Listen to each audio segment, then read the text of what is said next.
Thank you.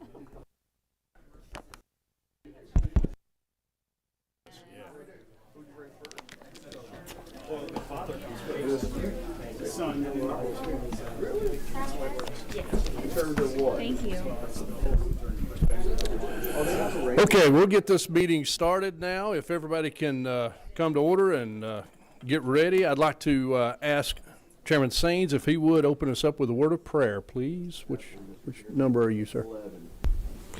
May we bow our heads. Dear Lord, thank you for allowing us the privilege of being here today.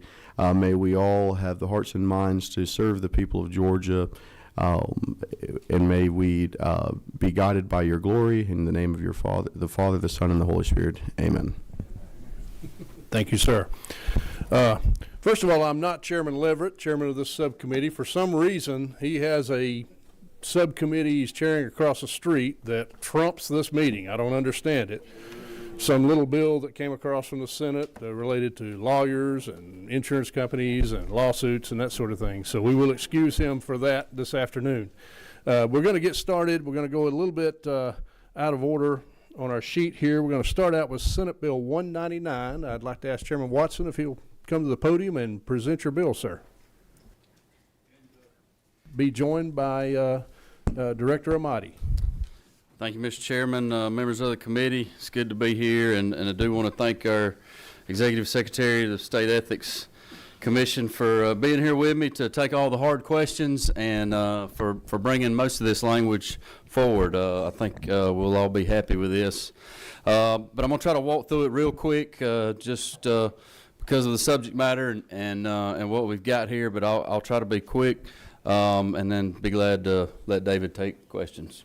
But if you'll see, starting in Section 1, this is dealing with filing complaints, moves to a 60-day moratorium period prior to the elections to submit.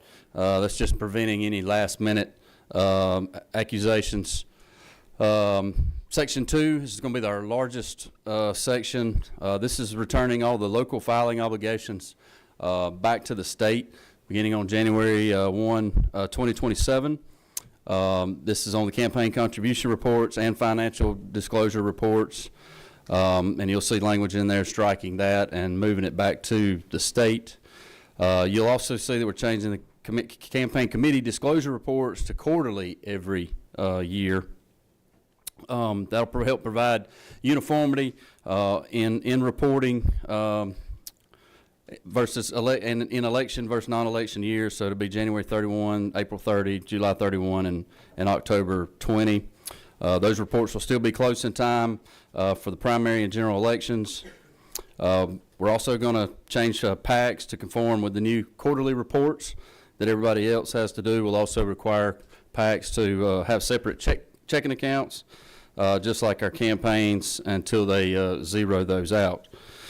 There's also some language with the retired / defeated candidates with money that they have left over. Currently, retired members have to do more things than folks that just lose an election. So helping those folks out as well. Section 3, there's some language there that mandates locals will have to affirm and take some training. But we're also moving financial disclosure reports to an April 1st every year, instead of alternating between either the 7th or 15th days post-qualifying in election years and July 1st of non-election years. So again, it's uniformity every year, but still early enough that the public has information they need in the election years before primaries. This section also creates ranges on our personal financial disclosures on source of income instead of exact amounts. And that's just statewide. Section 4, we're redacting home addresses for public officials and candidates for office from public view. Obviously, the commission will have access to that, but as y'all know, we've had a lot of problems with members' personal addresses across the state. So, Section 5 is mainly for our friends in the hall. It deals with lobbyist reporting requirements, to moving them to a once a month, every month by the 5th of the month, or by the 5th day of the month, and we're collapsing all those into collapsing 5 different types of reports into one registration. So there's some folks file as state agency, state vendor, local, some do it all. So that's what they'll be happy about that, I'm sure. And I think that kind of winds out the bill. But I'll be glad to take any questions. Again, it's just trying to provide uniformity in all the reporting and make things easier for folks and streamline things. And I think it'll help everybody going forward. So I would greatly appreciate your support and be glad to take any questions. Okay, thank you. Good, concise presentation. Representative Asanya. Thank you, Chair. Thank you for presenting. Does this bill still block ethics complaints 60 days before election? It still does that, right? I'm sorry, say that again? Does the bill still stop complaint 60 days before election? Correct. Yeah, Right. currently it's only 30, and it's 30 by rule, so we're just codifying it out to 60 to try and have fewer of those last-minute sort of smear campaign tactic complaints that come right before an election, where realistically we don't have time to get through it before the election to say whether it's bunk or not. Right, just a quick one follow-up.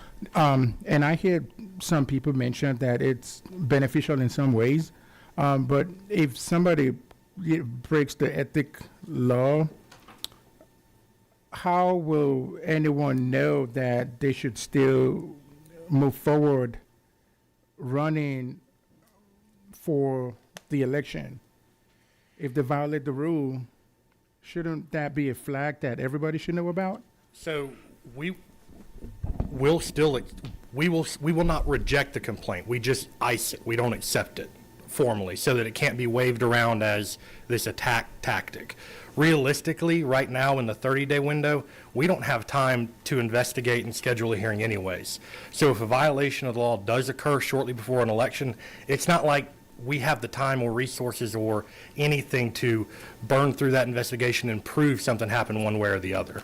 So I hear the concern. I just don't know in practice that that's really anything we're capable of doing in that short of a window. Thank you. Okay, Chairman Saints.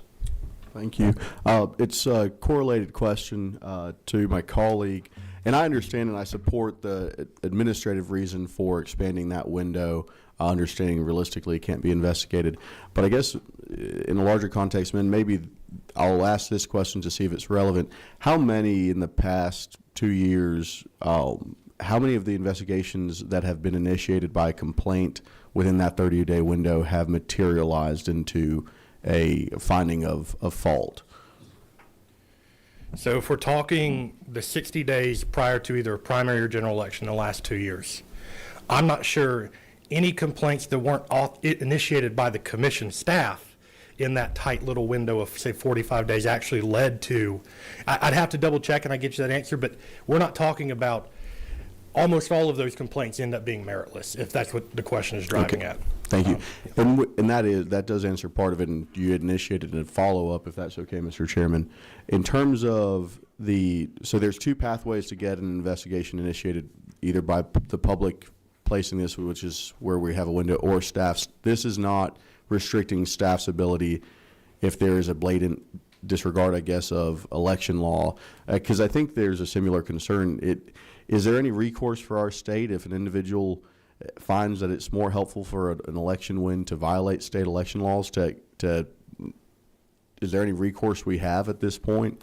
I don't think this changes that, but I think it's a larger concern. Sure. No, I mean, that's a really fair question. I guess I'd answer it this way. It does also limit staff's ability in that 31 to 60-day window. We have to be, sort of parity with any other people have the right to make a complaint. But again, in terms of recourse, I just don't know that there's any recourse right now. If we get a complaint 45 days out, we don't have time to fully vet it, investigate it, and schedule a hearing anyways. So from a practical standpoint, I just don't see the negative sort of outcome. It's not like we're getting complaints 45 days out or issuing them 45 days out, investigating them, trying them, hearing them, and getting a result before the election anyways. Thank you. Representative Olalier. Thank you, Chairman Senator. Thank you for bringing the bill, and Chairman Sains actually stole one of my comments. I wanted to pull in a little bit more context on just the number of complaints that you fielded within that 60-day window over the past couple of years.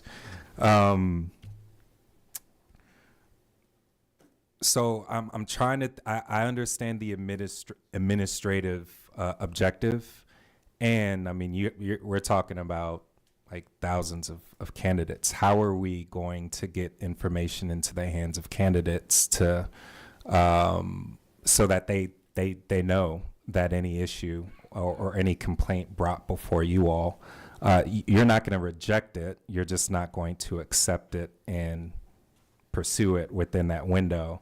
But I imagine without that knowledge, candidates will still bring complaints forward. So how are you looking to address that? I'm really glad you asked that question, because that also goes to the point of the bill, which is that we're bringing all the local filings, county commissioners, board of ed, city councils, back to us. We have an education division. We intend probably to ramp that up as we get more direct access with those jurisdictions, and it's going to be our job, and that's part of why the chairman agreed to sort of sunset this, not to go into effect until January 1, 2027. It's going to give us more time to educate and sort of transmit that information to all of sort of the key players at the local level. But ultimately, it's just going to be no different than it is now, you know, the responsibility of our education division to try and educate and inform as many people as we can. And I imagine the bill in and of itself sends a pretty strong signal to those folks who may want to weaponize or misuse the process for their own gain. So I appreciate it. Okay, thank you. I have one other question. Chairman Gullett. Yeah, it'll be quick. Thank you, Chairman. So we're going to 4 times a year for a filing for electeds, right? January 31st, April 30th, July 31st, October 20th. It doesn't change was it 2-day business rule or whatever. It doesn't change any of that. We still have that from October. Well, I'm not sure what the date is, but we didn't change the date that starts before an election. Right. Okay. I think before was the last filing to the election day, so it'll be October 20th to the 3 weeks or whatever. Okay, thank you. Okay. Representative Roberts. Just real quick, I know this is a pain in y'all's tush too, but you're changing up dates of filings, and right now it's really challenging to file our filings with the current computer system as it is. Is there a change coming? I've heard that. Okay. I anticipate the new system will be going online late fall, early winter of this year. So our goal is to get ahead of the 2026 cycle in earnest. Perfect, thank you. Yep. Okay, thank you. I see no more questions. We have, I think, one person signed up to speak, so we'll let that call Mr. Garland Favorito.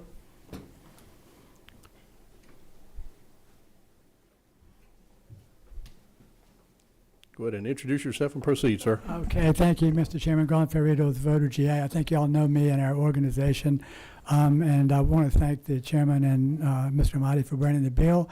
Instead of talking, I just wanted to ask y'all a question. How would you feel if your opponent's campaign manager filed a fake ethics complaint against you?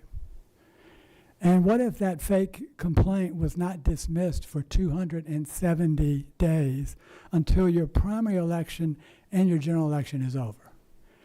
That happened in 2024. And this is a good bill. It's comprehensive, but it doesn't solve the weaponization problem that you're talking about. There are a couple of ways to solve this in the future. One would be simply to suspend complaints beginning from the qualification date. Another option would be simply suspend campaign staff from filing complaints against opposition candidates. You can get that to resolve some of the weaponization that is going on literally as we speak. Thank you. Okay, thank you. I believe that's all we had signed up to speak to the bill. No other questions on the part of the committee. Is there a, what's the will of the committee?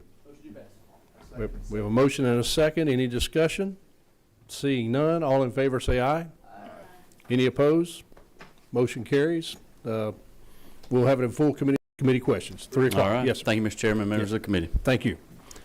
All right, next, and I think there are more people in the room, I know for a fact there's more people in the room signed up to speak against this bill than there are lines in the bill. So I'd like to invite Senator Robertson to come to the podium. And just for everyone's information at this moment, this will be a hearing only. There's a lot of questions and a lot of discussion to be had around this bill. So the subcommittee and the full committee will possibly take up whatever testimony we don't get to today at a future date. But we have, as of right now, I think 21 people signed up to speak to this bill. We have the room for a limited period of time. The media services actually will probably cut off our live feed at 5 o'clock. That typically happens, but we'll hear as many as we can today. But Senator Robertson, I'll let you recognize you to proceed, sir. Thank you, Mr. Chairman. I appreciate it. And two things I'm proud of. A lot of the legislation I bring forth is I create a lot of jobs, whether it's lobbyists or advocates that come out. I tended to gain that ability about 5 or 6 years ago. And so I do appreciate that because we do tend to tackle the tough issues. And I will save you some time because once I get through testifying, I do have 2 other committees I have to be in. So basically what this bill does, really simple. It outlaws ranked choice voting in Georgia. Right now, we have examples of ranked choice voting all over the country that we can look at and see the chaos that it causes. Whether we're talking about New York City, where representatives of color were concerned about the confusion that comes along with ranked choice voting. Some of that confusion could be found north of there in Minnesota, where individuals received ballots with up to 66 choices to choose from in city council races in the Twin Cities. We can go up to Alaska, where it took months and months to get the final results in ranked choice voting. Even in one situation where the individual that was ranked number 2nd dropped out of the race, which qualified an individual who was currently incarcerated in New York State as being the 2nd highest vote getter in that one. Luckily, that individual did not win the race. We can go out to San Francisco and look at the chaos caused by ranked choice voting in that city. But what my friends in the lobby community will do is they will go around and they'll cherry pick certain things and look at that. They will look at a single study done here in Georgia by Kennesaw State, whose primary focus was to promote the Secretary of State's idea that we eliminate runoffs, because there is no doubt that runoffs are expensive. But runoffs are a part of the electoral process. We understand what they are. We go out there and run, and if we do not win by the number necessary, then we have to lock and load and go again.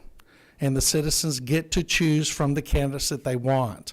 What we find in a lot of states that use ranked choice voting is we find testimony after testimony of voter exhaustion.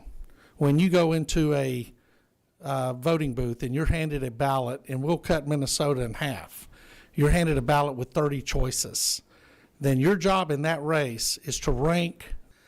Could you imagine the campaigning, the absolute confusion that comes with 30 people running for an office, you tracking all the policies of all 30 of those individuals, you researching all 30 of those individuals, which I assume is what everybody does every time I have an opponent.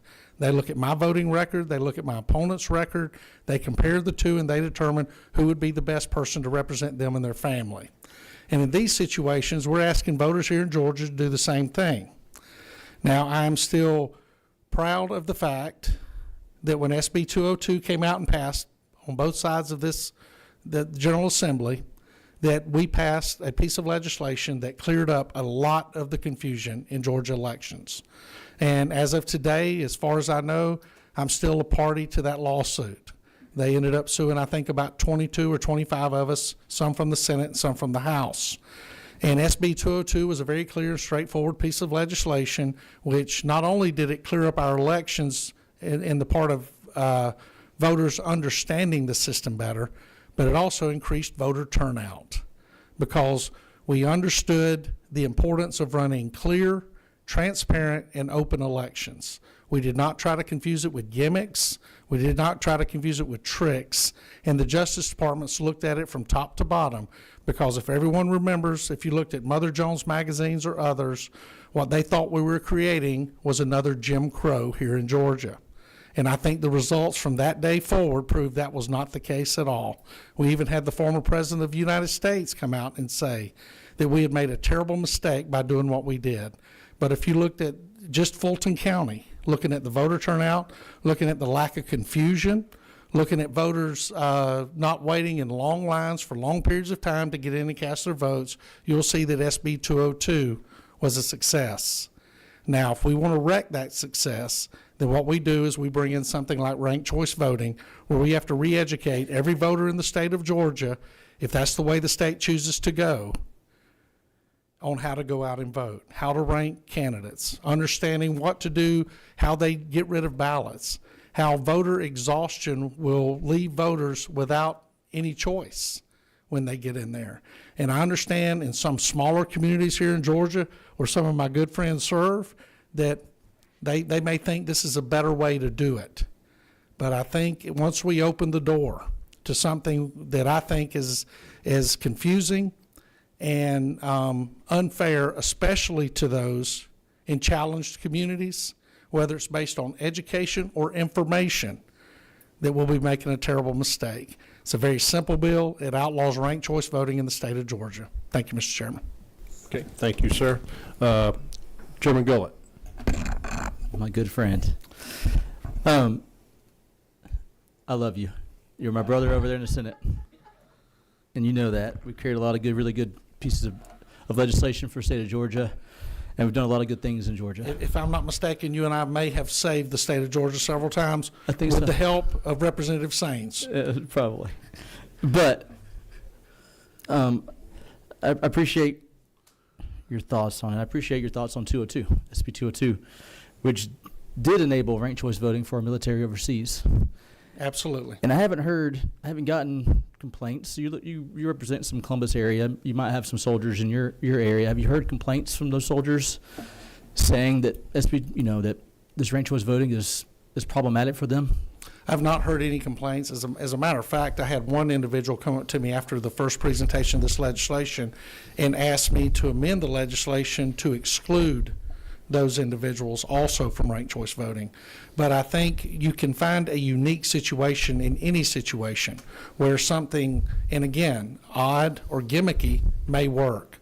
With our soldiers scattered around the globe as they are, and with the United States Postal Service being what it is, I think if we sent a ballot over there to them with Randy Robertson and the good representative's name on it, and along with a couple of other people, and they voted, and then the lack of information they have, I think we're pushing the envelope with it using that particular population, because if you and I were to be the top vote getters yet not get the majority, then once the election was over, do we find those individuals again, get the mail to them in time in order for them to participate in the runoff?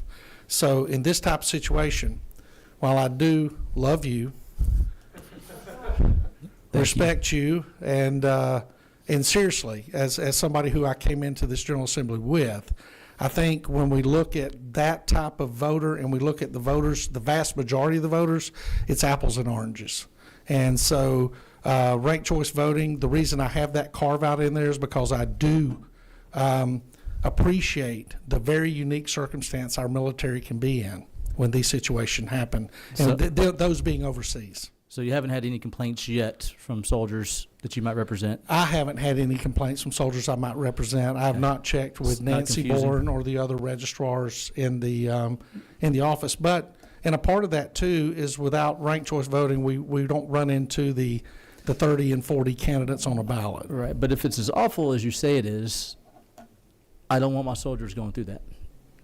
If it's as awful as it is, as is being presented, why would we put our especially our soldiers overseas fighting for our freedom? We're saying, hey, because it's convenient, we're going to let you do it, but we don't like it over here. It's not good. It's really, really awful, by the way. You guys, you get to go do it. And in that case, I would accept a friendly amendment to exclude those if you want to move them back to the normal process that others have to go through. Okay. I would consider a friendly amendment if you want to remove soldiers from having the opportunity Okay. to do what they currently do. One other question, if you don't mind, Mr. Chairman. Ranked choice voting, do we have it today anywhere in Georgia besides for military? In Georgia, under that title, Under what? under as called ranked choice voting, Instant runoff. Do we have it anywhere in Georgia today? and I believe in one of your communities you have something very similar. We don't. We tried. We couldn't pass it. So Yeah. instant runoff, anything related to whatever this definition would be. Right. Method allowing Right. electors to rank candidates for an office in order to preference ballots, blah, blah, blah. Right. Do we have that anywhere in Georgia today? Not that I'm aware of. Other than Unicaba? Right, military? yes, sir. Right. Okay. So the bill really doesn't do anything other than make a statement, we don't like this, except for where we do like it, which is for the military, which already uses it today. So the one place we use it today, we're saying keep it.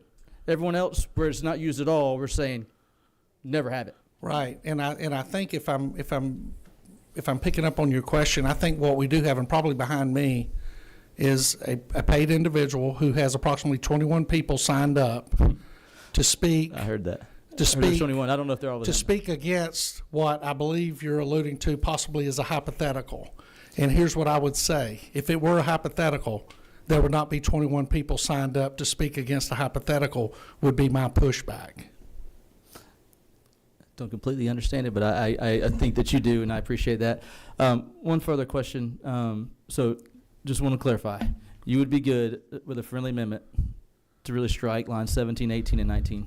out of it? If Representative Gullett wanted to offer up an amendment to tell our military that they would vote the way they voted, and, you know, I can tell you a witness on a previous bill came up to me and offered me that amendment, and I did not take it because I told him at the time it was a little late in the game to offer up that particular amendment. But again, I think what we're looking at are two very distinct voter groups. But if you would like to make that friendly amendment, I would not object to that amendment. Okay. Thank you so much. Thank you. I appreciate you, Chairman. You too. Thank you, and Chairman Thomas. Thank you, Mr. Chairman.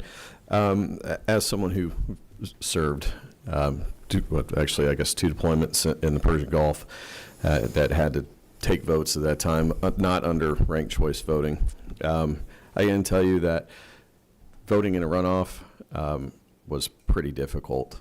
And I also want to say, as a person who's sitting here thanks to the runoff process, I'm not a fan of ranked choice voting either.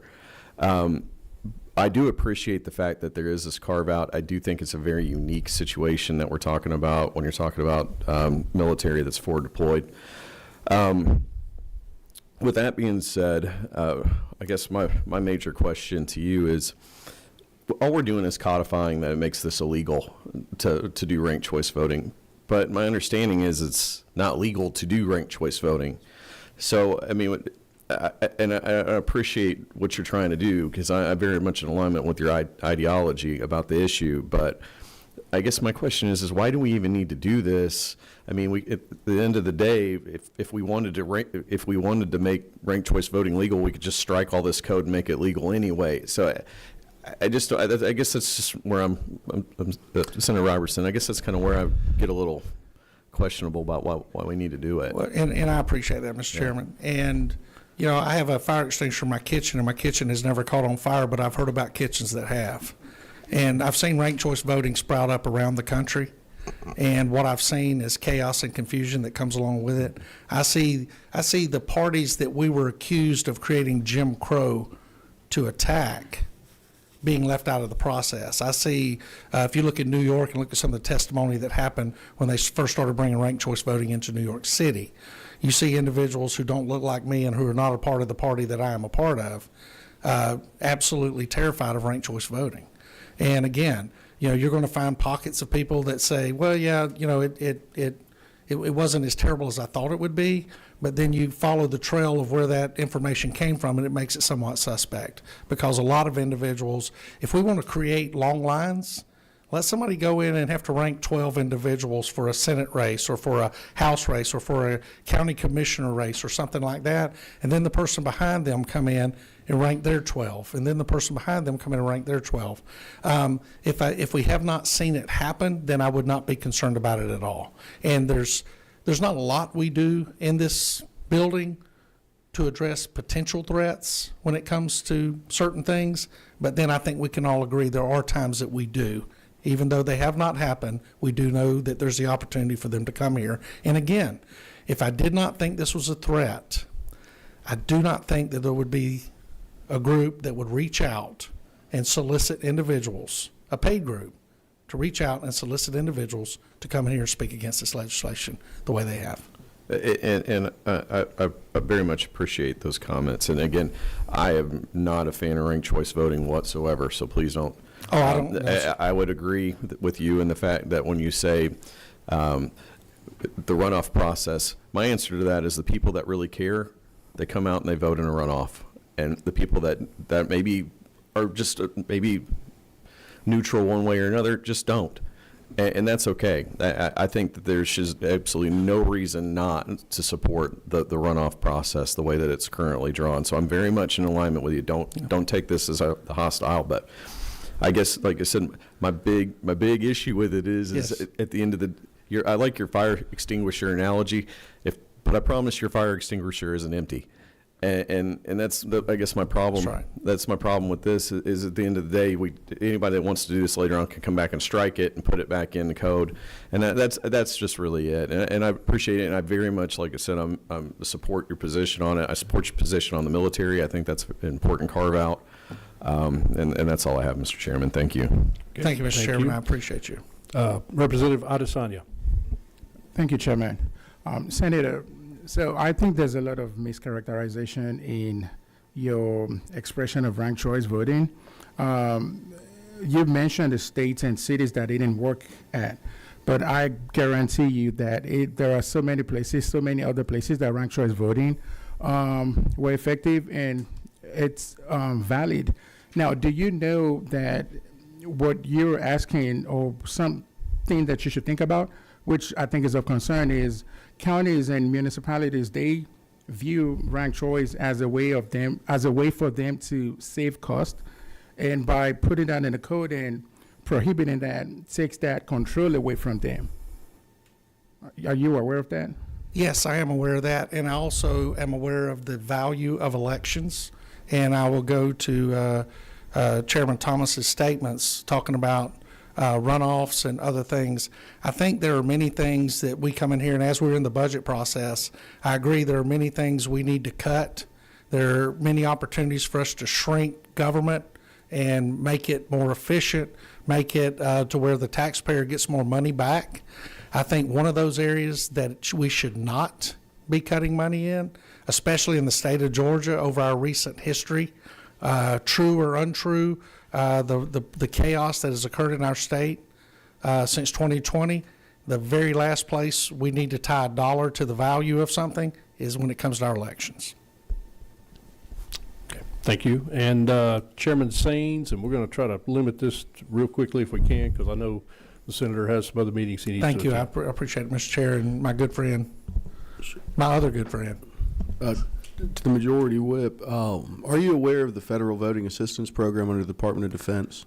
Somewhat. They're from my understanding, the office that's tasked with educating military voters. So, and correct me if I'm wrong, what I'm hearing the reason for line 17 and 19 is not to say that ranked choice voting is optimal for our military voters, but because of the restrictions set in place by our timings for a runoff, we have to, for a select group of people, we have to have an alternative option. These select group of people have a way to educate them and be aware of the distinction by that DoD process. So you're giving a carve out to a group of people who have a system in place through a Department of Defense to educate what might be a confusing process. Is that a clear understanding? I couldn't have said it better myself. Yes, Thank sir, Mr. you. Chairman. I Thank you. appreciate that, and I appreciate this bill. I appreciate you.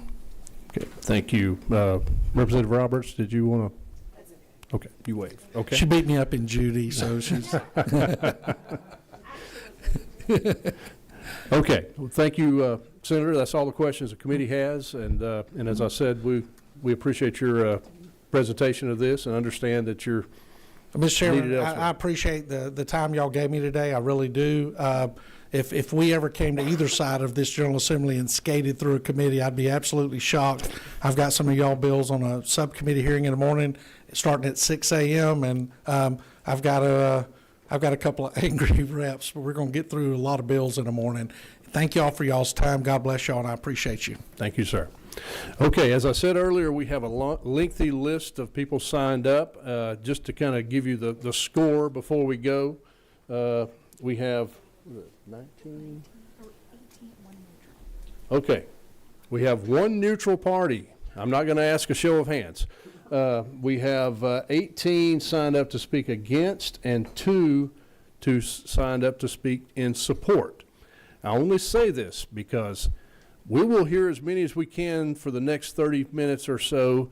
Anyone who wishes to waive their time, that is very much appreciated by the committee and the chair, and we would give you that option to do. So we're just going to start at the top of the list, and I would also ask you to be as concise as possible because we do have a lot of people, and again, understanding that where we all stand on this at this point.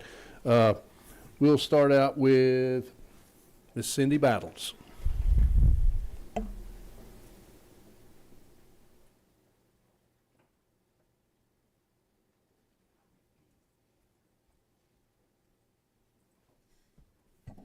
Good afternoon, committee members. Thank y'all so much for giving us the time to speak to SB 175.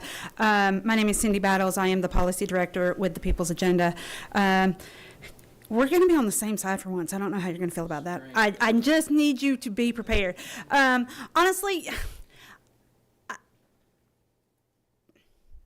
when it comes to ranked choice voting, I don't know that it matters what my opinion is on on ranked choice voting, right?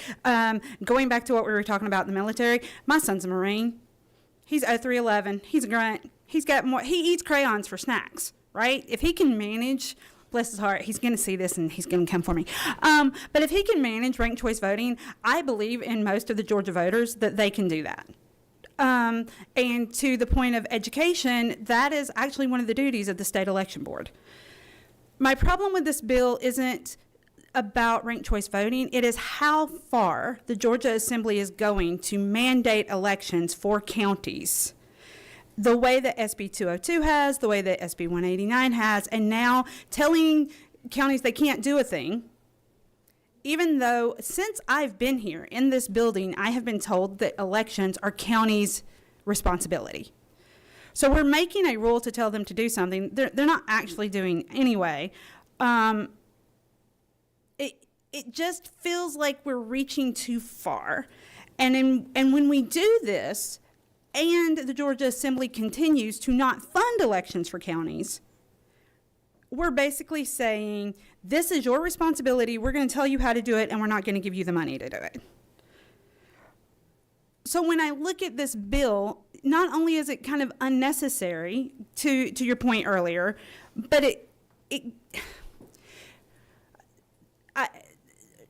Senator Robertson said it, we cannot tie a dollar to something as important as elections, but we don't tie dollars. We don't tie enough dollars in Georgia to run elections as it is, and then we go and we kind of do this. We spend time on this. So my position on this bill, like I said, I feel like look, I just dropped your favorite pen.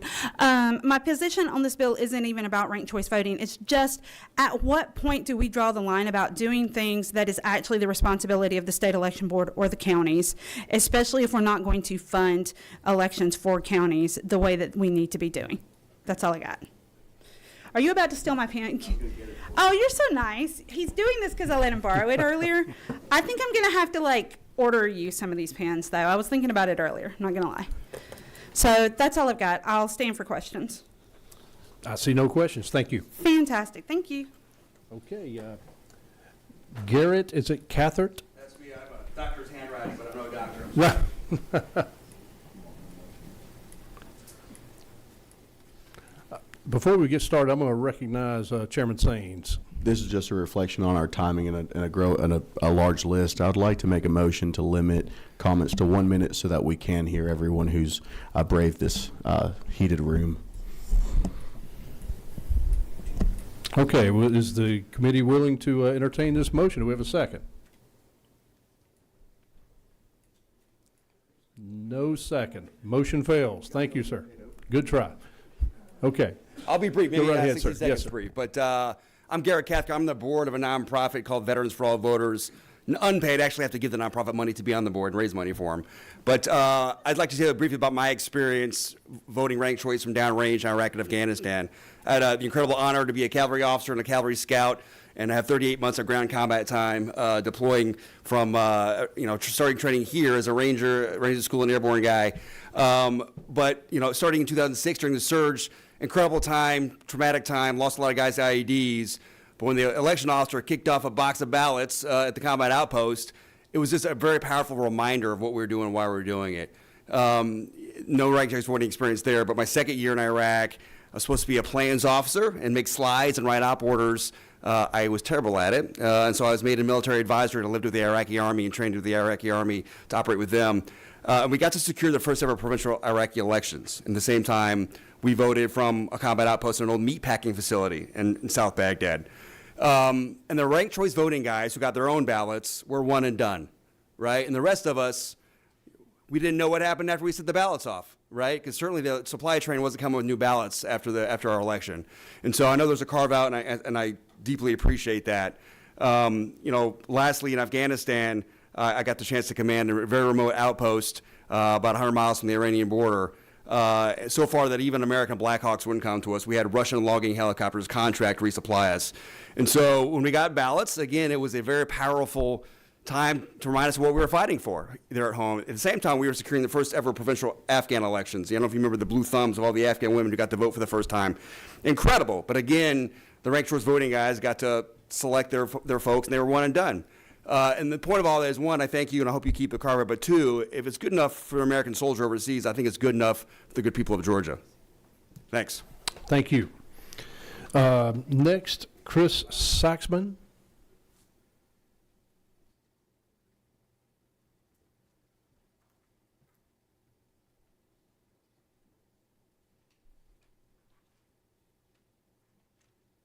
Thank you, Mr. Chairman, members of the committee. I'm Chris Saxman. I served in the Virginia House of Delegates for 4 terms, 8 years. Most recently, Virginia Republicans have used ranked choice voting successfully. I don't know if you're aware of what happened in 2020 when the state party had let me back it up real quick. I know we're rushed for time, and I don't want to be because it's very important because it was successfully used in Virginia Republicans within the party itself. After the 2020 election, I called the Republican Governors Association executive director, who was my first campaign manager, and asked him if the RGA was going to invest in the 21 election cycle in Virginia. He said, no, we don't see a path to victory right now. I said, that's not good because if Virginia Republicans don't win, we're going to be a third party in a 2-party system. He said, yes, you are, and he's from Virginia. So the Republican Party was faced with a dilemma choosing between a convention and a primary. They chose a hybrid version of a convention primary using ranked choice voting. But no one knew what ranked choice voting was. But all the Republicans said, okay, let's do this. I had 17 people sign up for statewide office, and my job was to interview most of these candidates, and having served with many of them and knew all their campaign managers, I was watching them campaign against each other and for these positions of governor, lieutenant governor, and attorney general.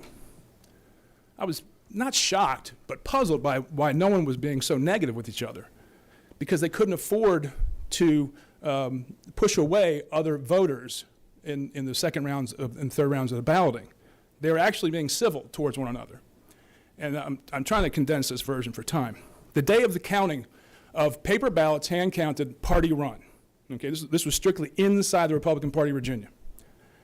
I went to the ballot counting, and one of my former legislative aides was campaigning for the second place finisher, who was presumed to be second place finisher. He goes, I know you're with Glenn Youngkin and everything, but this ranked choice voting uses a pejorative word, profanity, really sucks. I was like, okay, well, I'm not with Glenn Youngkin, but what's your problem with ranked choice voting? At this point, I'm totally agnostic on it. I participated in, my wife participated, I think my father did. I said, what's your problem with ranked choice voting? He said, we couldn't tear the bark off of Glenn Youngkin. We really wanted to go after him. I said, let me get this straight. Republicans haven't won a statewide election in 12 years, and you're upset because you couldn't attack one of your fellow Republicans and raise his unfavorables going into the general election? He goes, yeah. I'm like, that doesn't sound like a really good business model to me if you're trying to win a statewide election. What happened was, as a result of the election and Glenn Youngkin not being attacked by these other candidates, he was able to keep his favorables in a relatively good position, his unfavorables low, and after that come out with positive campaign bio commercials throughout the summer, after which his favorables kept going up, and the RGA came in and invested in his campaign $15 million and took over the ground game. At that point, concurrent with that, was the Afghanistan withdrawal, and then a very dramatic debate, a statewide debate that really hurt the Democratic nominee, Terry McAuliffe's chances. But without ranked choice voting, they wouldn't have been in position to do it. My message to you is, this is a tool in the toolbox. It's not a panacea. It's not a cure-all for our elections and our democracy, okay? It's something, if you want to use it, you should be able to use it. Throwing it out, I don't think serves the parties or the citizens in favor. So I would caution against throwing it out. And definitely, with a Marine son-in-law myself, I would like to see that carve-out definitely stay in there. But having witnessed that, totally agnostic on it, watching how the parties behaved, the campaigns behaved, I think was a benefit for the Commonwealth of Virginia. And we elected a statewide ticket of Glenn Youngkin and Winsome Sears and Jason Miyares. So. Okay, thank you, sir. Thank you for coming to talk to us today and sharing that. It's always great to be in Georgia. Okay, next, Deb Otis.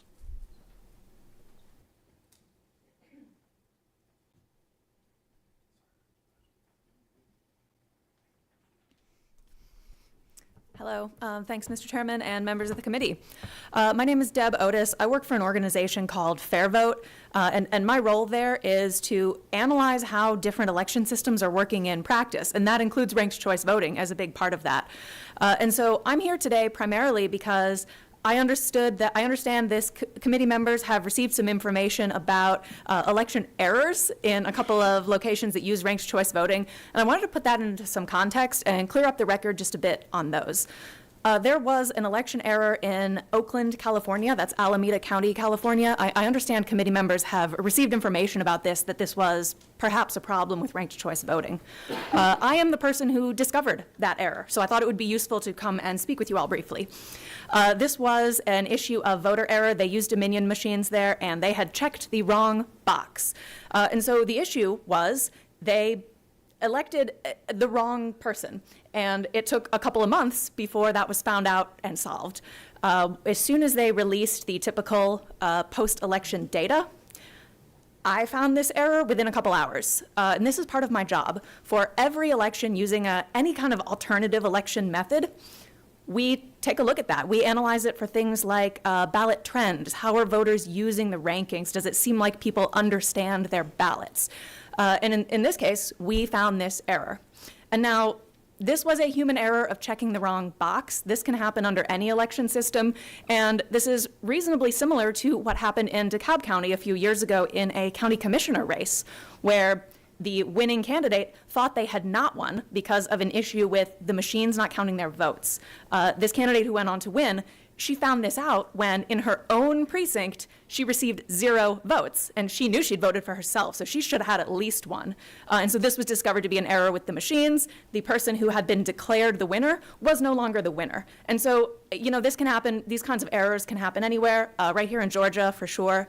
And when you're being presented with questions like what came up in Alameda County, California, it's useful, I think, to take a deeper look at what really happened, as I am the one who found it, and we go straight to the election administrator in that case. There is no gotcha. We're not going to the press. We're not going to the candidates. We go right to the county admin. We say, hey, we found this. How do you want to approach this together? And the county admin takes it from there. Thank you. I'll be happy to take any questions. Okay, thank you. We do have one question. Representative Roberts. Thank you, Mr. Chair. So I'm trying to understand, you aren't for or against ranked choice voting, you're just drawing the distinction of why data could be flawed. I am in favor of ranked choice voting, and so I am opposed to this bill. Got it, okay. It sounds like machines were kind of the problem in both of those situations. I think so. But look, Georgia's already following a lot of best practices in terms of post-election audits, logic and accuracy testing on these machines. And so mistakes do happen, but here in this state, they get caught and they get fixed. Okay, thank you. Thank you. Thank you. All right, next, Chris Hughes.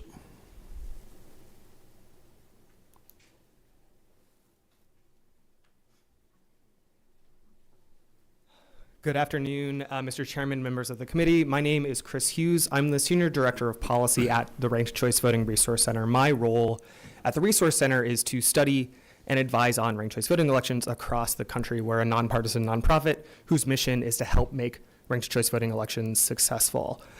So I was also made aware that there were a couple other questions coming up and concerns about the actual implementation of ranked choice voting across the country. So I'm going to try to address some of those quickly. I do recognize there's a lot of other people in this room, so I'm going to move fast and hopefully not trip over any of my notes.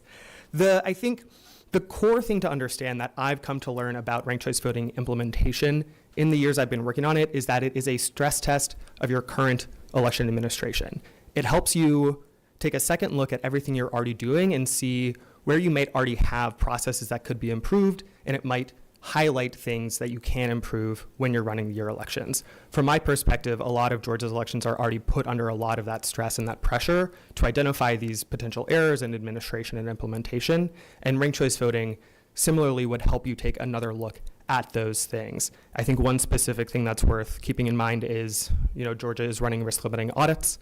Risk limiting audits are also currently applied to ranked choice voting elections in Boulder, Colorado. A lot of the processes that folks in Boulder are using to audit their ranked choice voting elections could be ported over to Georgia if you all were considering those as well. I know we also heard some concerns about number of candidates appearing on ballots in places like Minneapolis. I'll say in general, in Minneapolis, they have a lot of candidates running, period. They have a very low filing fee, around $75, so people can flood into these candidate fields, especially in their first ranked choice voting election. There was their second ranked choice voting election, there was an open seat for mayor. 35 people filed because it cost $75, and there was no clear winner sort of heading into it. And ranked choice voting worked in that instance, even with those 35 candidates, because it could help consolidate votes around particular candidates who may have split the vote otherwise.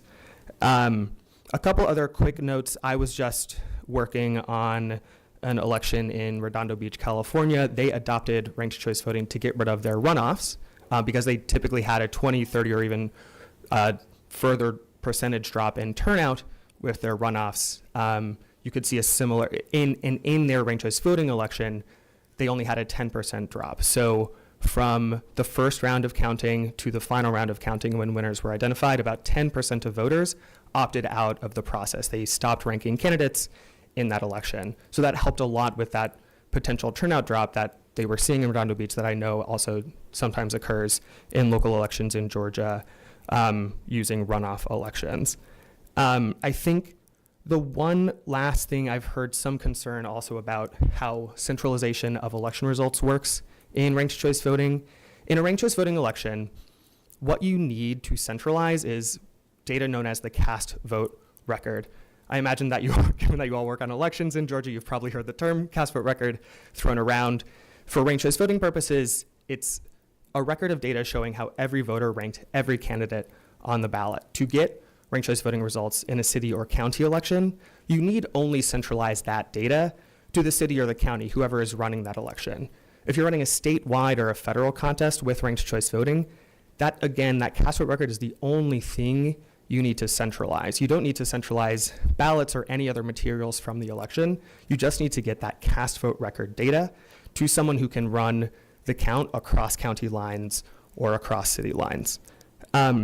So that's more or less what I wanted to quickly go over based on things we'd heard people had concerns about with ranked choice voting implementation, and I'm happy to take any questions you all have.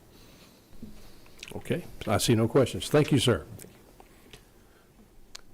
Okay, next we're going to recognize Scott Turner.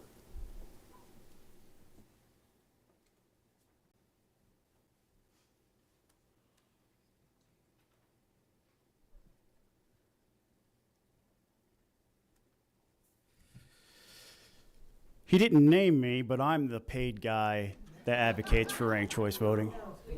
But I don't do it for the money.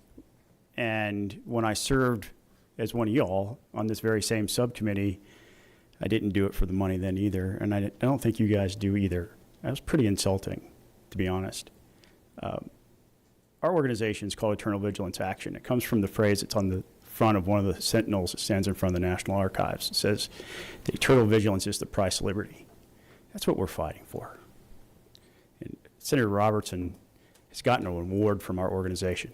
So I told him, he said some things on the floor of the Senate during the debate where he said that this was an effort that's being brought from outside of Georgia. And I told him then, I texted him while he was on the floor during that debate, and I said, if I had feelings, they might be hurt.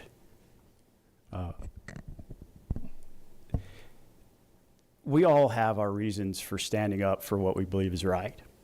I've given you a packet with some information. Hopefully it's been distributed to you. One is a letter from R Street, which is a conservative think tank out of DC. They also do great work here. The second is from one of your former colleagues, one of my former colleagues, and a dear friend of mine, State Representative Wes Cantrell, who was the author of several pieces of legislation to advance ranked choice voting, including the UACAVA measure that got incorporated into SB 202. Another is a sample ballot of what our military members use to vote, so you can see for yourself. Is that a confusing process?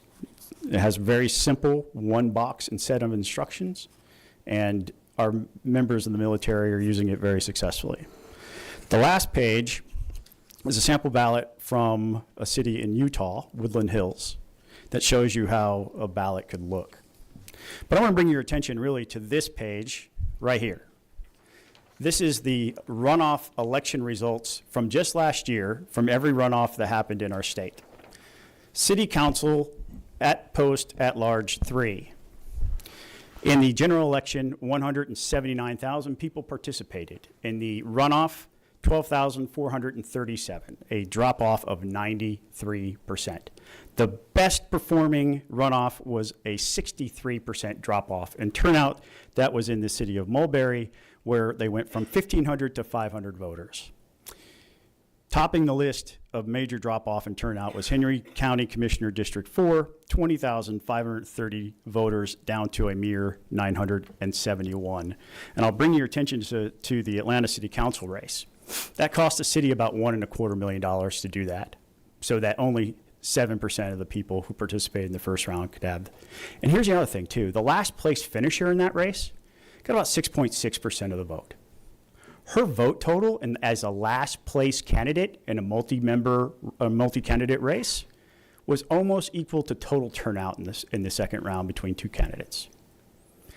I have heard and I've read emails from people who tell you that ranked choice voting is bad.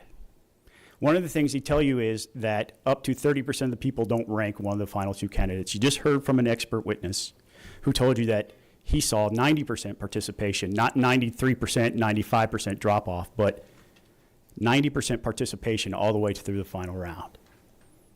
That is a far superior method of selecting our elected leaders than what we are dealing with today. And make no doubt, the Kennesaw State study proved to us that runoffs are a problem, $75 million out of our local coffers. That means, regardless of what you think the election should cost, they are taking money out of our local budgets for police officers, filling potholes, running our public works, what have you. Name any myriad of things our local governments pay for. They are competing, those dollars are competing with a runoff that promises a majoritarian winner, but never delivers because the drop off and turnout is so much higher. Ladies and gentlemen, if I were going to treat you like members of a jury today, what I need to get across to you is some sort of reasonable doubt. You've been told a lot of things about ranked choice voting that aren't true. The only person that's been guilty of cherry picking information, frankly, has been the sponsor of this legislation. He picks Alameda County, he picks New York City, he picks Alaska, which isn't even something that we're talking about here in a completely different type of reform called Final Four, Final Five, where they've eliminated primary elections. 14 million Americans get to vote using some form of ranked choice voting. If you're not going to cherry pick where there are mistakes that we've seen duplicated similarly in an analog fashion right here when we're not using ranked choice voting, like the DeKalb County example, that is cherry picking. We have 14 million Americans every year get to vote in a ranked choice voting, and the vast majority of them, just like the vast majority of elections here, go without a hitch. And every state has their own issues. When somebody picks a specific race and they say, ranked choice voting caused the confusion in Alameda, it wasn't. It was a human programming error. Another very similar programming error occurred right here when there wasn't ranked choice voting. The wrong person was in the lead on election night. In California, they don't have post-election audits like we do. So that's why it took so long to catch. But they don't tell you that. They blame ranked choice voting when it was really a local election administrator that had problems programming the machines correctly. This is why the work that you do on this subcommittee and then full committee is so incredibly important, because you establish these processes, these safeguards. And they're not, I know there are people here who will tell you that they're not perfect and some of the problems never get fixed. But this committee has always shown, regardless of who sat in it when I was sitting in that chair or where you are sitting right now, I know that you are concerned with making sure that the right winner is declared on Election Day. And what we have right now is a major problem. Runoffs are a huge problem. It's not just the $75 million price tag. Imagine a world that Delegate Saxman lives in, where we're campaigning on issues rather than personalities, where the campaign is about what each candidate can bring to the table and qualifications, not about what skeleton was hidden in their closet, not about what something did when you're in high school or some comment you made in social media when you were a teenager, but a difference in policy. That's one of the things that we deal with here. You've all watched the SEC championship game or tried to watch a Christmas movie while a runoff was going on. Comes to a commercial break, Herschel Walker's the Antichrist, and Raphael Warnock is too radical and the devil. That adds to something. That costs us something.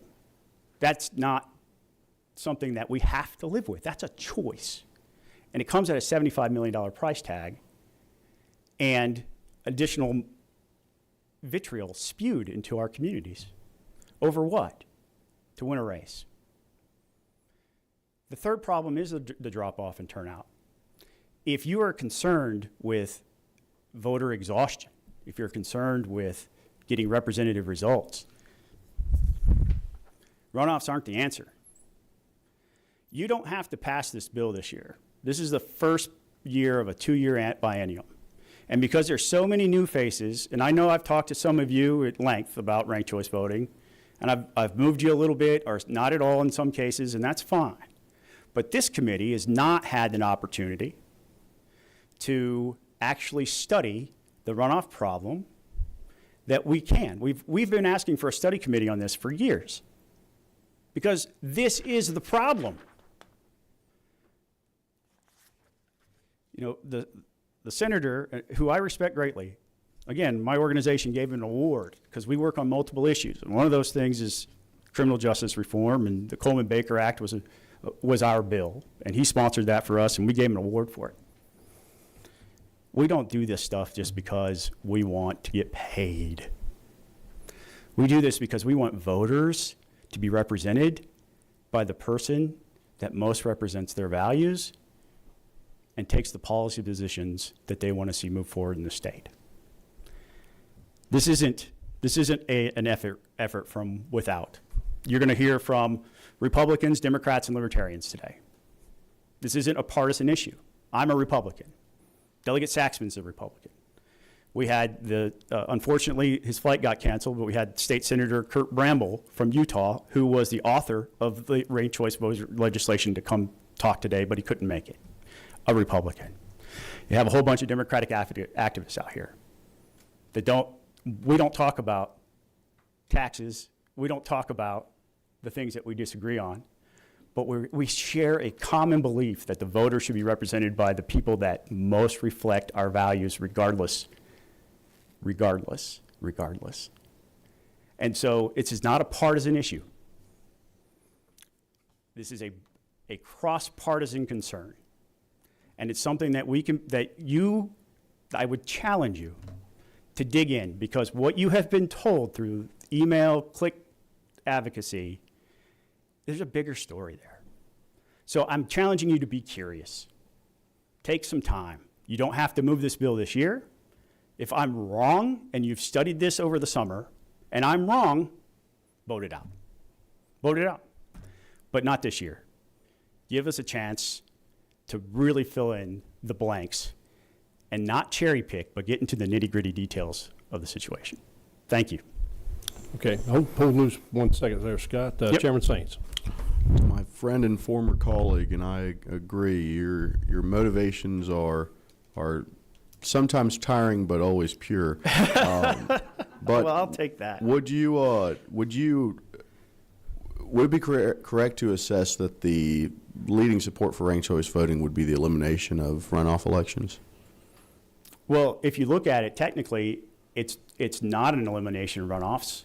It's a tweak of the runoff system so that we can maximize participation, lower cost, and get better results faster. Would another solution be to eliminate the plurality rule and allow for our current system allow for whoever had the majority of of voters at the time to gain office?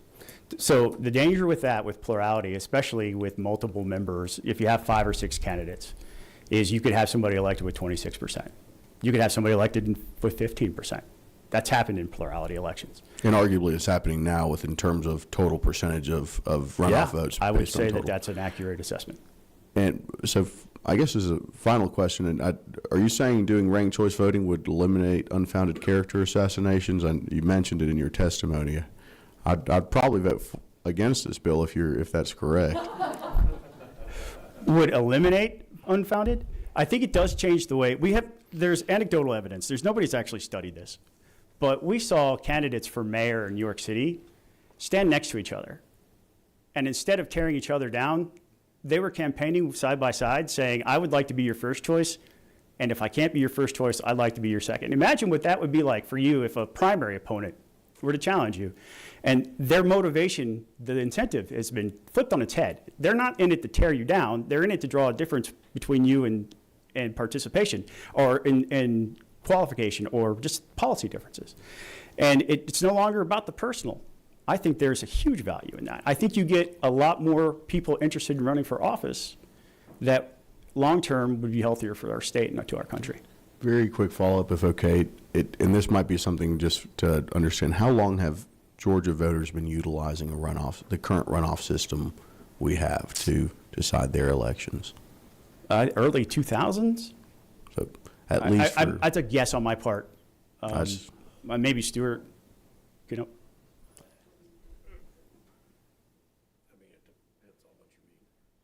I'll hold that question. Yeah, I'll try to find the answer for you. I'll Google it as a moment I sit down and text you. Right. Okay, I think that's all the questions. Thank you. Thank you, members of the committee, and please answer the challenge I've issued to you. Be curious. Thank you. Okay, next we'll call Brian Allen.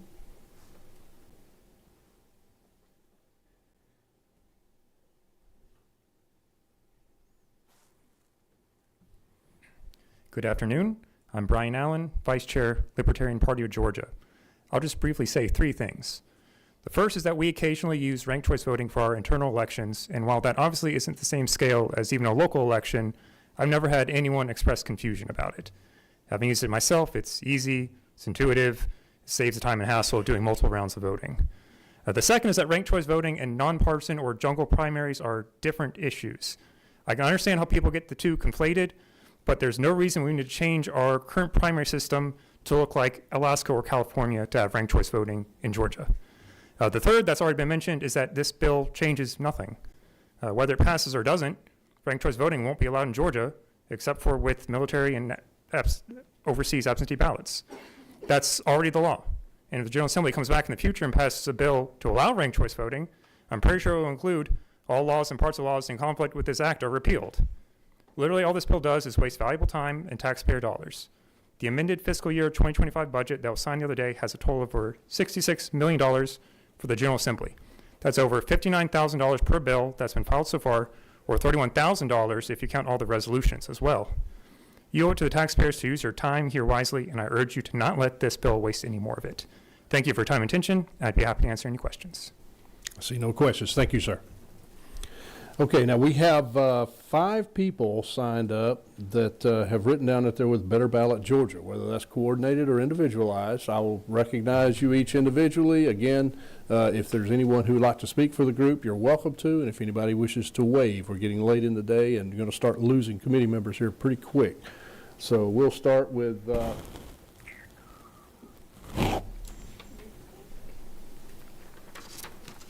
I apologize in advance, Ritwick. Yeah, that's me. Okay. Yes, sir. Okay. Thank you.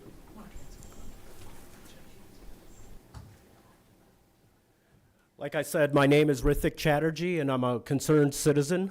I want to make the basic, simple proposition that more choice is better than less choice, okay? And this holds true for all of the stakeholders. So from the voter's perspective, from my perspective, ranked choice voting provides an opportunity to more fully express my preferences than our current system allows, okay? Which in turn gives, if you were to implement RCV, it would give voters more agency and would likely increase your turnout, okay? From the candidate's perspective, from all of your perspective, ranked choice voting gives you the ability to say what you actually have in common with other candidates, okay? And in turn, those voters may want to back you as their second option. So in short, what you're getting is that you have greater latitude to be earnest and more transparent with your positions. From the perspective of our cities, ranked choice voting is an option that saves money on costly runoff elections, which everybody has talked about, and gives them a greater sense of local control and allows them to express their uniqueness in their elections. So I implore all of you, please do not take this option away from us. Thank you. Thank you, sir. Jennifer Elston.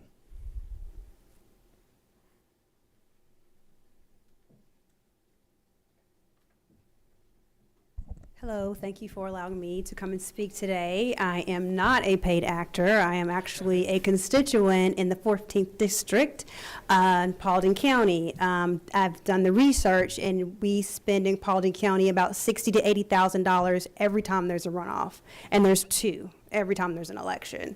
So taking that money to be able to give back to the counties is definitely a concern for me. I do support ranked choice voting. It requires an actual majority of voters to support a candidate and not just the appearance of one that we have in our current system.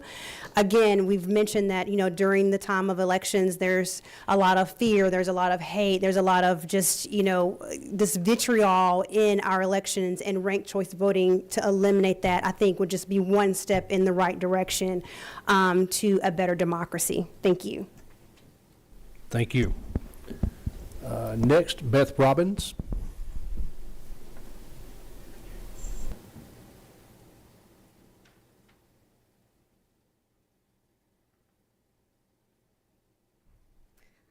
Hi,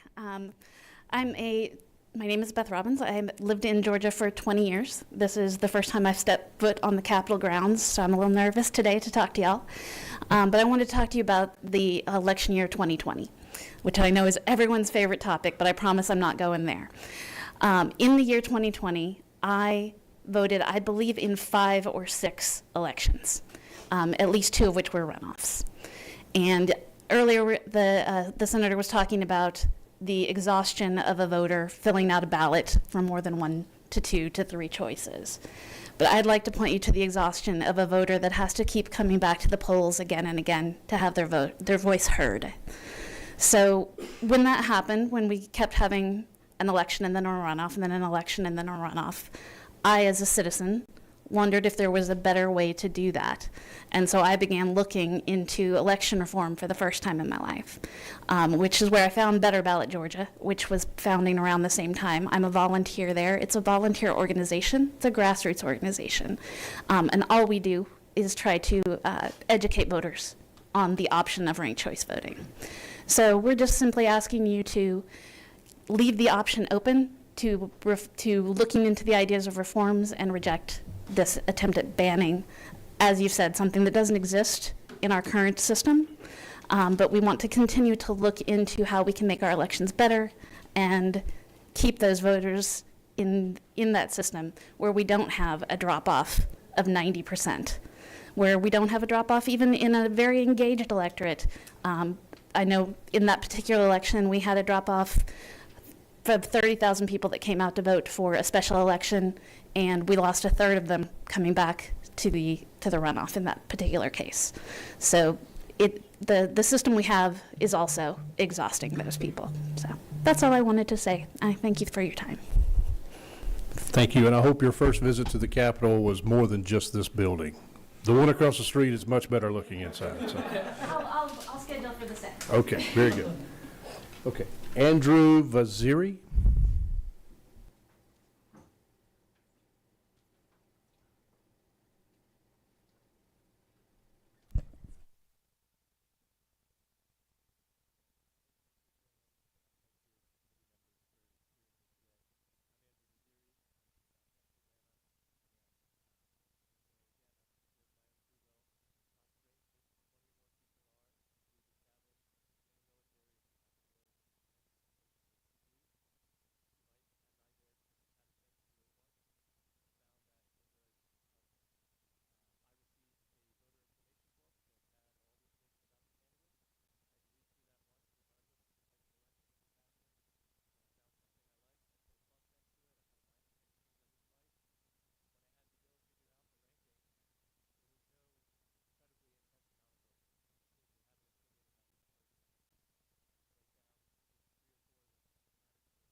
Thank you.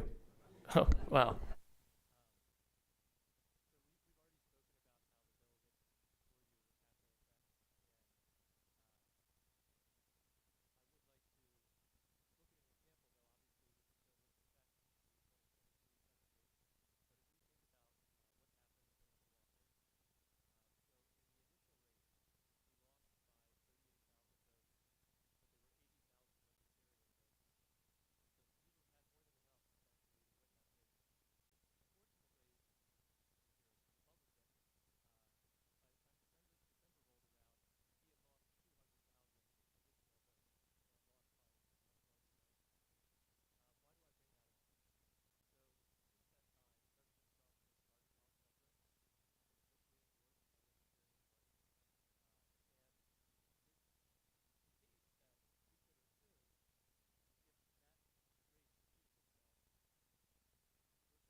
Thank you.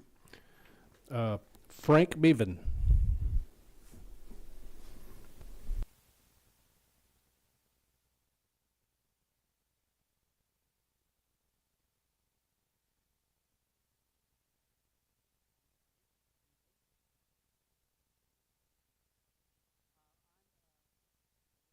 Of Atlanta near Doraville, which, by the way, has passed a resolution asking the state to allow them to use ranked choice voting.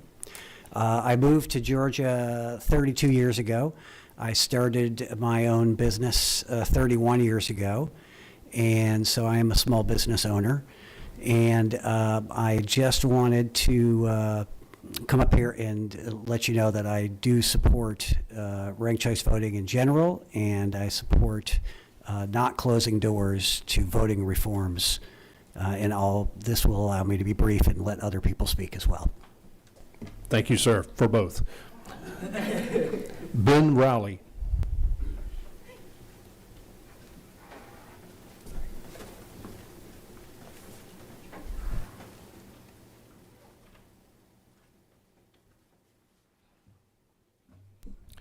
Thank you, Mr. Chairman. My name is Ben Rowley. I am the statewide organizer for Better Ballot Georgia, so I am the only paid actor here.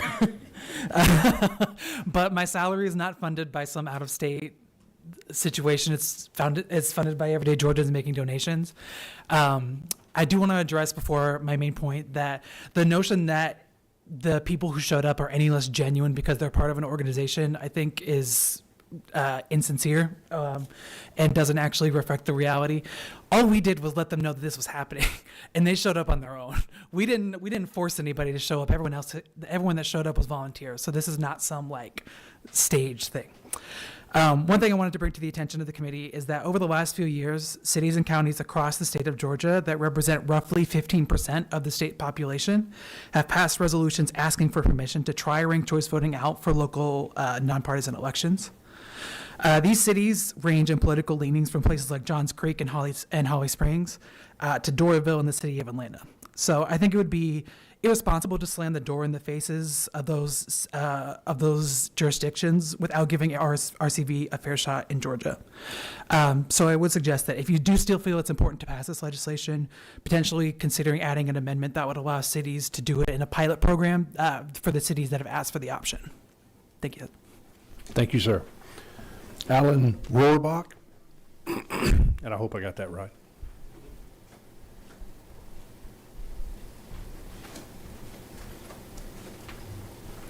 All right. Hello, I'm Alan Rohrbach. I'm a private citizen.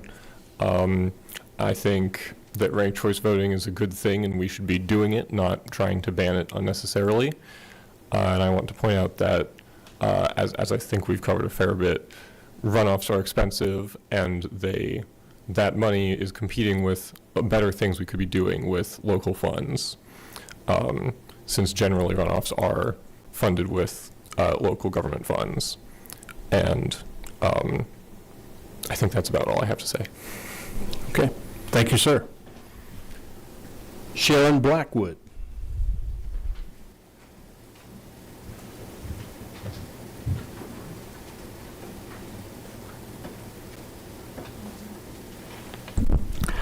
Thank you so much. I'm Sharon Blackwood, and I'm speaking on behalf of the League of Women Voters of Georgia.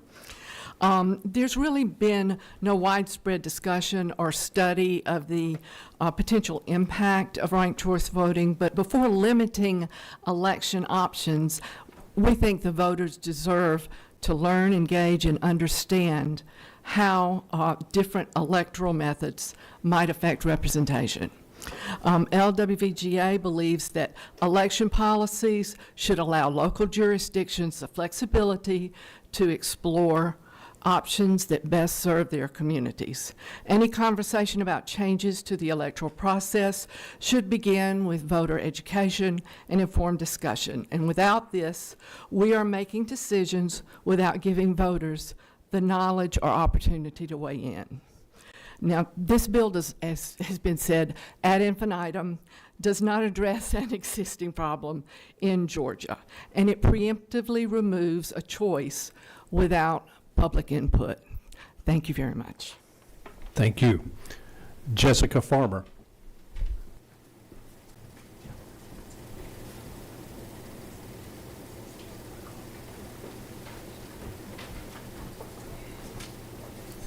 Hi, thank you. This is my first time coming to one of these things, so I'm a little nervous, and thank you. I know it's been a long afternoon. I also was interested in ranked choice voting, and so I'd Googled around, and then I just got an email about this from Better Ballot, but I have my own reasons for coming, so I showed up. Like I said, my name's Jessica Farmer. I live just down the street in Castleberry Hills, so I was able to walk here. And yeah, I'm a private citizen. I work in the film industry. I'm a crew member. I work on my feet carrying ladders and tents in the middle of the field, sometimes working overnight and in the rain. And I've never been able to vote in a runoff election. It's hard enough to get any time off to go and see a doctor for medical issues. And we're not able to go. We're not able to take the time off. And so I think the ranked choice voting seems like a really great idea because it means that I just have to go once. I just have to turn in my ballot once. I can rank it. And it seems pretty obvious to me. Like if me and you were going out to eat and I'd say, I really want to eat Chinese, but I'll go for pizza. And you say, I really want to eat tacos, but I can go for pizza too. Then we all get to eat something that we want to eat. And so instead of just confining us to one choice, it's like, hey, 1, 2, 3, there you go. And of course, 66 choices is way too many. I don't think anyone's asking for you to rank 1, 2, 3, 4, okay, 58, 59, 60. We can make it the top 5, the top 3. It could just be for the primaries. I think that ranked choice voting is just a tool, and there's a lot of different ways that it could be implemented.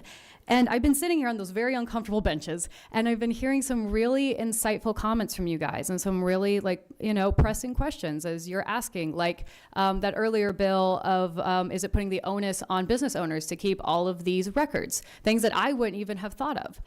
And so I trust you guys. That's why we voted for you guys to think about these things and say, okay, how can we use this tool of ranked choice voting for the different communities of Georgia? How can we empower different communities to choose for themselves or create a pilot program? Or, let's just look at it. I think that banning this because we're afraid of a tool is not good for anyone. And that's just what I want to say. Thank you. Thank you. Okay, Zach Simmons.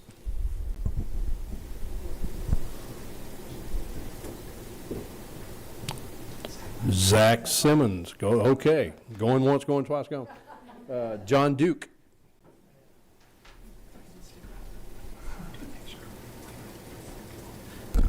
Hello. Not only am I not paid to be here, I donate $25 a month to Better Ballot Georgia. So I'm actually paying to be here. Okay, this is how much, but I live 5 MARTA stops south of here, so it was pretty easy for me to get here, but I did I'm self-employed, and I just dropped my clients for the day to come to speak against this bill. But pretty much everyone has already said what I wanted to say. They have summarized it very well. The only thing that I will add is, banning something is very onus. I mean, what are you afraid of is the question. Why are you so scared that you have to ban something? Let me just give one quick example of solving problems. We have a tremendous affordable housing issue all over the country, right? It is a national issue everywhere. We don't have enough housing supply.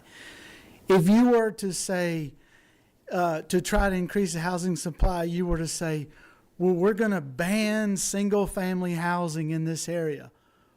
No, that is not the answer. You probably need more multi-dwelling units to fix the problem, but you don't ban single-family. You allow all these other things to come in along with it. So this idea of banning something, again, is very honest and just here to against this bill. Thank you. Thank you, sir. Appreciate you being with us today. Tamara Favorito.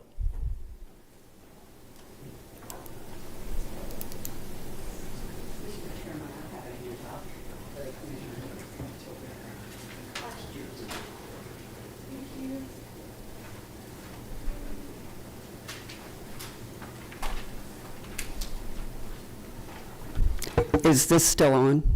Yes. Okay.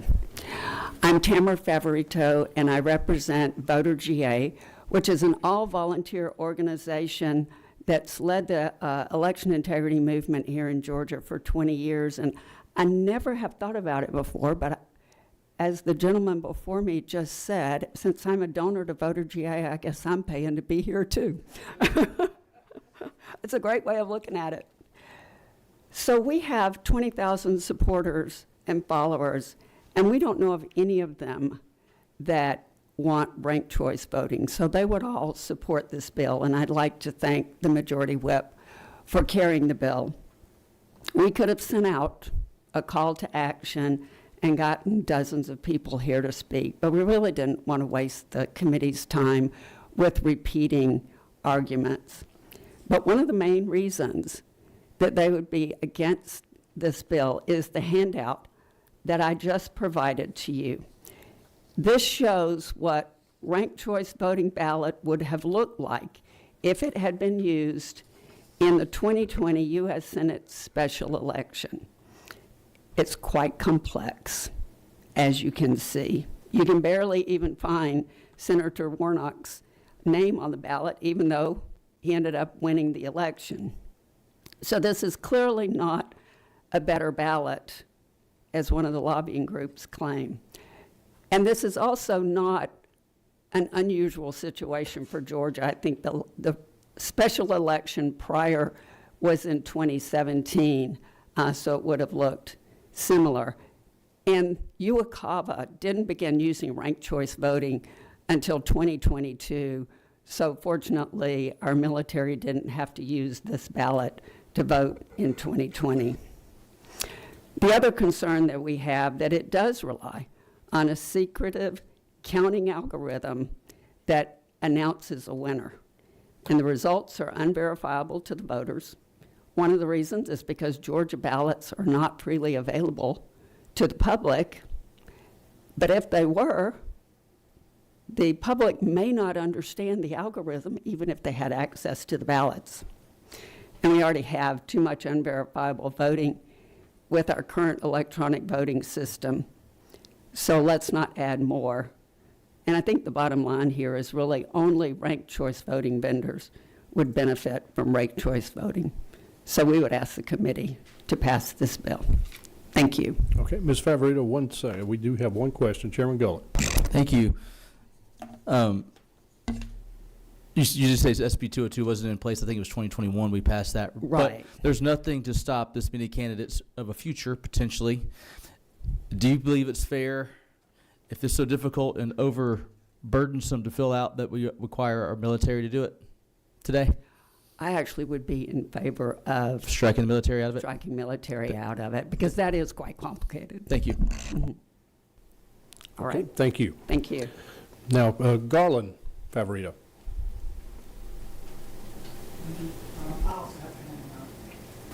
Okay. Yeah. Good.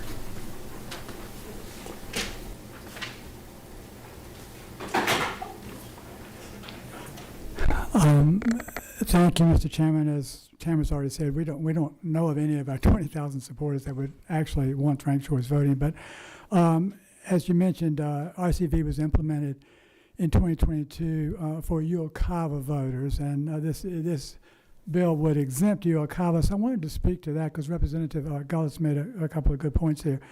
Uwakava voters suffer from an equal protection violation.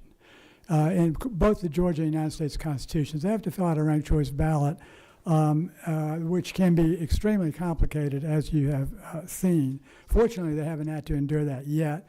The day will come when they do. So we think it should be banned, really, not for all voters. And I was the one that actually proposed that amendment that you were talking about earlier. So what is the solution to this problem? Instead of sending an RCV ballot out at the beginning, you could simply send out the federal write-in ballot, which I have given you a copy of, that's according to 52 U.S.C. 203. That's a standard ballot. You send that out with the normal election ballot with an extra envelope. They can write in the candidates and write in the office and return that as soon as the election has been decided, and if a runoff exists. So we think that that would solve the equal protection violation that is currently impacting Uocava voters right now. It's a wonder we haven't had a suit about that. And we wouldn't have to pay hundreds of thousands of dollars to a ranked choice voting vendor, and the lobbyists could find something else to do. They'll probably earn more money. So basically, we're trying to offer a common sense solution. This is supposed to be the era of common sense. The president has asked for more common sense in elections and in government, and that's our proposal for you. Okay, thank you, sir. And the last person we have on the list, Maggie Goldman. Okay. As I said, this is a hearing only, and that is the final bill that we have to discuss. So thank you all for coming. We stayed and let everybody have their speak, and this meeting is adjourned.